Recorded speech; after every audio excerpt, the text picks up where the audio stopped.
Okay, welcome back to judicial services exam.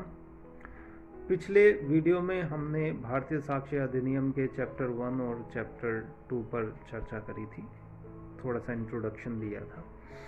आज हम भारतीय साक्ष्य अधिनियम के चैप्टर 2 पर थोड़ी और चर्चा करेंगे। इसके इम्पोर्टेंट टॉपिक्स जो चैप्टर में हैं उस पर बात करेंगे, लेकिन उससे पहले मैं आपसे एक छोटा सा सवाल पूछना चाहूँगा।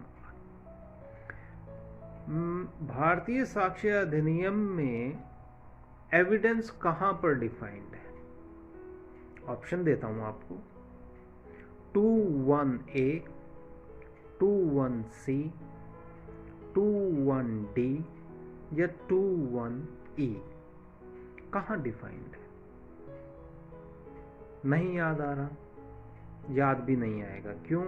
क्योंकि चाहे लाखों रुपए की कोचिंग ले लो आप या 1000 बार रिवीजन कर लो, अगर इस तरीके का क्वेश्चन प्रीलिम एग्जाम में आ गया, बिल्कुल डायरेक्ट सेक्शन बेस्ड, तो चाहे कितनी लाखों रुपए की कोचिंग आप ले लीजिए या कितनी 1000 बार रिवीजन कर लीजिए और फिर जाके बैठ जाना एग्जाम में, फिर कंफ्यूजन क्रिएट होएगी क्या 21A था या 21C था या 21E था। आपको कुछ याद नहीं आएगा और आप जो है 100% परेशानी में आ जाएंगे। आपको लगेगा कि याद था, थोड़ा सा और कंसंट्रेशन कर ली जाती तो शायद ये क्वेश्चन प्रीलिम्स में जो है हम सही जगह गोला मार के आ जाते।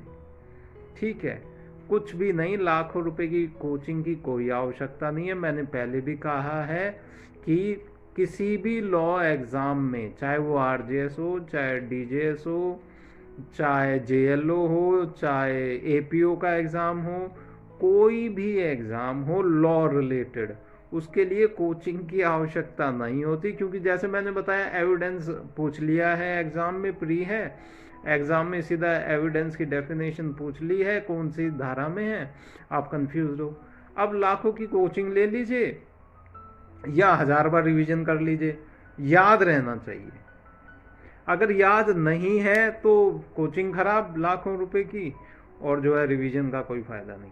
इसलिए इस तरीके के क्वेश्चंस बार बार आते हैं, ट्रिकी है, और इस तरीके के क्वेश्चंस को लर्न करने की लॉ लर्निंग टेक्निक ही है जो आपको काम आएगी। बाकी लाखों रुपए की कोचिंग काम नहीं आएगी और ना ही बार बार की रिवीजन काम आएगी। अगर आपको लॉ लर्निंग टेक्निक सीखनी है तो आप मुझे कांटेक्ट कर सकते हैं। चलिए बात करते हैं भारतीय साक्ष्य अधिनियम के चैप्टर 2 पर। ठीक है, चैप्टर 2 है रेलिवेंसी ऑफ फैक्ट्स, राइट। लेकिन सिर्फ रेलिवेंसी ऑफ फैक्ट्स ही नहीं है, इसमें 7 टॉपिक्स हैं। टोटल चैप्टर में 7 टॉपिक्स हैं।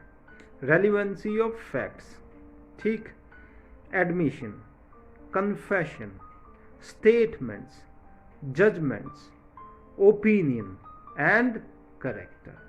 ये 7 टॉपिक हैं चैप्टर 2 में, रेलिवेंसी ऑफ फैक्ट्स में, और बहुत इंपॉर्टेंट है, इसमें से भी क्वेश्चन आता है। तो चैप्टर 1 जिसमें प्रिलिमिनरी है और डेफिनेशन है, सेक्शन 1 और 2, डेफिनेशंस में क्वेश्चन आता ही आता है। ठीक है, चैप्टर 2 रेलिवेंसी ऑफ फैक्ट जिसमें 7 टॉपिक्स हैं, ये आता ही आता है एग्ज़ाम में। ठीक है, और बस आज के लिए इतना ही। अगर आपको लॉ लर्निंग टेक्निक सीखनी है तो मुझसे संपर्क कर सकते हैं।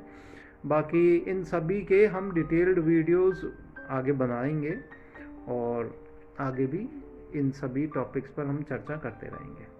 ठीक है, थैंक यू।